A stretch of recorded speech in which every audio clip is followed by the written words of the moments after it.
હિન્દુ સનાતન ધર્મના દરેક લોકોને અષાઢી બીજની ખૂબ ખૂબ શુભેચ્છા। ભક્તો, આજે હું તમને જગન્નાથ ભગવાનનું પ્રાગટ્ય સંભળાવું છું, તો ધ્યાનથી સાંભળજો। ભગવાન જગન્નાથ અર્થાત જગતના નાથ, તેમને ભગવાન વિષ્ણુના એક અવતાર માનવામાં આવે છે।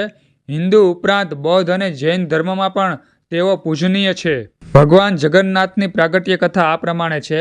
ભગવાન કૃષ્ણ તેમના ભાઈ બલરામ સાથે દ્વારકાની બહાર ગયા હતા, ત્યારે કૃષ્ણ ભગવાનની 16,108 રાણીઓએ બલરામની માતા રોહિણીને પૂછ્યું કે અમે કૃષ્ણ ભગવાનની આટલી સેવા કરીએ છીએ, છતાં કૃષ્ણ આખો દિવસ રાધાનું નામ કેમ લે છે?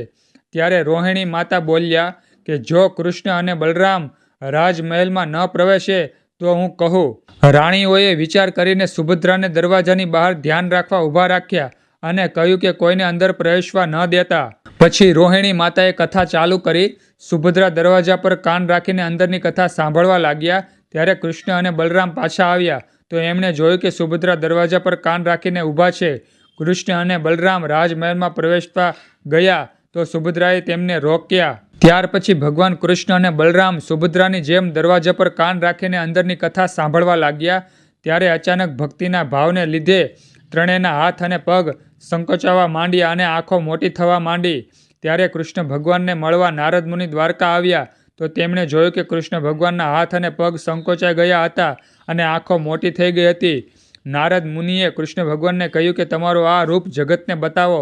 ત્યાર પછી કૃષ્ણ ભગવાને નારદ મુનિને આ રૂપ કળિયુગમાં જગતને બતાવવાનું વચન આપ્યું। ભક્તો, ત્યાર પછી ભગવાન વિષ્ણુ, ભગવાન કૃષ્ણ આ કળિયુગમાં જગતને, જગતના લોકોને, જગતના જીવોને આ રૂપનું દર્શન કરાવે છે। તે જ આપણા જગન્નાથ ભગવાન છે। તો ભક્તો, આવી હતી સુંદર આપણા જગન્નાથ ભગવાનની પ્રાગટ્ય કથા।